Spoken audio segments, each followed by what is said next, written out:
Olá, queridos irmãos, sejam todos bem-vindos a mais um estudo do livro O Céu e o Inferno. Estamos na segunda parte, capítulo 6, Criminosos Arrependidos. Hoje, com a comunicação do Espírito Jacques Latour. Que o amor de Jesus envolva a todos. Assassino condenado pelo juro de Foix e executado em setembro de 1864.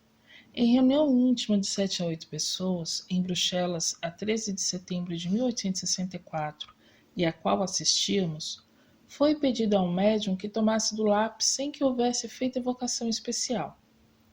Possuído de extraordinária agitação, ei-lo a traçar caracteres muito grossos, e depois, rasgando o papel, exclama: Arrependo-me, arrependo-me, Latour. Surpreendidos com a inesperada comunicação, de modo algum provocada, visto como ninguém pensara nesse infeliz, cuja morte até então era ignorada por uma das partes dos assistentes, dirigimos ao espírito palavras de conforto e comiseração, fazendo-lhe em seguida esta pergunta: Que motivo vos levou a manifestar-vos aqui? De preferência a outro lugar quando não vos evocamos. Responde o médium de viva voz. Vi que almas compassivas, teriais piedade de mim, ao passo que outros ou me evocavam mais por curiosidade que por caridade, ou de mim se afastavam horrorizados. Depois disso, começou uma cena indescritível que não durou mais de meia hora. O médium, juntando os gestos e a expressão da fisionomia à palavra, deixava patente a identificação do espírito com a sua pessoa. Às vezes, esses gestos de cruel desespero desenhavam vivamente o seu sofrimento. O tom da sua voz era tão compungido, as súplicas tão veementes, que ficávamos profundamente comovidos. Alguns estavam mesmo aterrorizados com a superexcitação do médium. Mas nós sabíamos que a manifestação de um ente arrependido, que implora piedade, nenhum perigo poderia oferecer.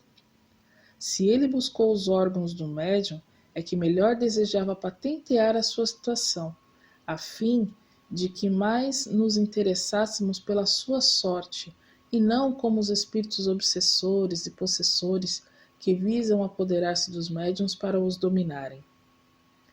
Tal manifestação lhe fora talvez permitida não só em benefício próprio, como também para a edificação dos circunstantes. Ei-lo a exclamar: Oh, sim, piedade! Muito necessito dela, não sabeis o que sofro. Não o sabeis e não podereis compreendê-lo. É horrível. A guilhotina. Que vale a guilhotina comparada a este sofrimento de agora? Nada. É um instante. Esse fogo que me devora, sim, é pior porque é uma morte contínua, sem tréguas nem repouso. E as minhas vítimas?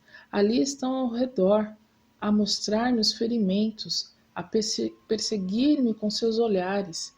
Aí estão, e vejo-as todas, todas sem poder fugir-lhes. E este mar de sangue? E este ouro manchado de sangue? Tudo aí está, tudo e sempre ante meus olhos. Ei-las que imploram, as pobres vítimas, e eu as feri-las sempre, impiedosamente. O sangue inebria-me. Acreditava que depois da morte tudo estaria terminado. E assim foi que afrontei o suplício e afrontei o próprio Deus, renegando-o. Entretanto, quando me julgava aniquilado para sempre, que terrível despertar! Oh, sim, terrível, cercado de cadáveres, de espectros ameaçadores, os pés atolados em sangue. Acreditava-me morto e estou vivo. Horrendo, horrendo. Ah, se todos os homens pudessem saber o que há para além da vida, saberiam também quanto custam as consequências do mal. Certo, não haveria mais assassinos nem criminosos. Eu só queria que todos pudessem ver o que eu vejo e sofro. Oh, então não mais o seriam, porque é horrível esse sofrimento. Bem sei que o mereci, ó meu Deus, porque também eu não tive compaixão das minhas vítimas. Repelia as mãos súplices quando imploravam que as poupasse. Sim, fui cruel de certo, matando-as covardemente para roubá-las. E fui ímpio, e fui blasfemo também, renegando o vosso sacratíssimo nome. Quis enganar-me de que vós não existis. Meu Deus, eu sou grande criminoso. Agora o compreendo. Tereis piedade de mim? Vós sois Deus, isto é, a bondade, a misericórdia, a piedade, Senhor. Eu vou-lo peço, libertai-me destes olhares odiosos, destes aspectos horríveis, deste sangue, das minhas vítimas. Vós outros, que aqui estais, que me ouves, sede bondosos, haveis de orar por mim. Ó, não me abandoneis como fiz outrora a outros. Pedireis a Deus que me tire este horrível espetáculo diante dos olhos, e ele vos ouvirá porque sois bons. Imploro, orai por mim. Os assistentes sensibilizados dirigiam-lhe palavras de conforto e consolação. Deus, disseram-lhe, não é inflexível. Apenas exige do culpado um arrependimento sincero, aliado à vontade de reparar o mal praticado. Uma vez que o vosso coração não está petrificado e que lhe pedes o perdão dos vossos crimes, a sua misericórdia baixará sobre vós. Preciso é, pois, que persevereis na boa resolução de reparar o mal que fizestes. Certo, não podeis restituir às vítimas as vidas que lhe arrancastes, mas se o impetrardes com fervor, Deus permitirá que as encontreis em uma nova encarnação, na qual lhes podereis patentear tanto o devotamento quanto o mal que lhe fizestes. E quando a reparação lhe parecer suficiente, para logo entrareis na sua santa graça.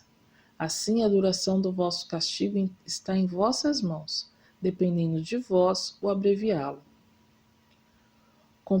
Comprometemo-nos a auxiliar-vos com as nossas preces, e invocar para vós a assistência dos bons espíritos.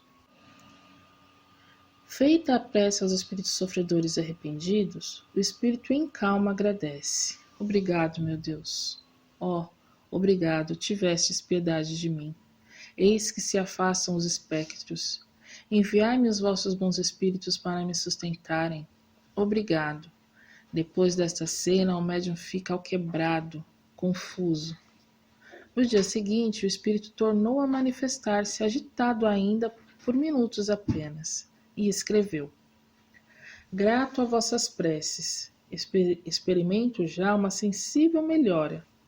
Foi tal fervor com que orei, que Deus me deu um momentâneo alívio. Mas terei de ver ainda as minhas vítimas. Ei-las, vedes este sangue? Repetiu-se a prece da véspera. Perdoai ter me apossado de vós, diz ele ao médium. Obrigado pelo alívio que proporcionais aos meus sofrimentos. Perdoai o mal que vos causei, mas eu tenho necessidade de comunicar e só vós o podeis. Obrigado, obrigado, que já sinto algum alívio, posto não tenho atingido o fim das provações. As minhas vítimas voltarão dentro em breve. Eis a punição a que fiz jus. Mas, Deus meu, sede indulgente. Orai todos vós por mim. Tende piedade. Latour. Pois bem, meus irmãos, este estudo ele vai ser dividido. Semana que vem daremos continuidade a ele. Mas o que vemos nesta primeira parte? Nós vemos a semelhança dessa comunicação desse espírito com os outros espíritos arrependidos que nós já estudamos. Eles veem as suas vítimas, eles percebem as vítimas e nisso eles se conscientizam do erro deles, do mal que eles praticaram. E como ele já tem essa percepção do mal praticado, ele assume que ele renegou Deus e ele sabe que a prece, uma oração, pode ajudar. Tanto que ele pede, orem por mim. Mas o sofrimento dele só vai acabar quando ele realmente estiver arrependido e ele desejar reparar esse mal. Outro fato que nós vemos nessa comunicação é que as outras comunicações até agora eram psicografias. E nessa comunicação foi uma psicofonia, né? A chamada, entre aspas, incorporação.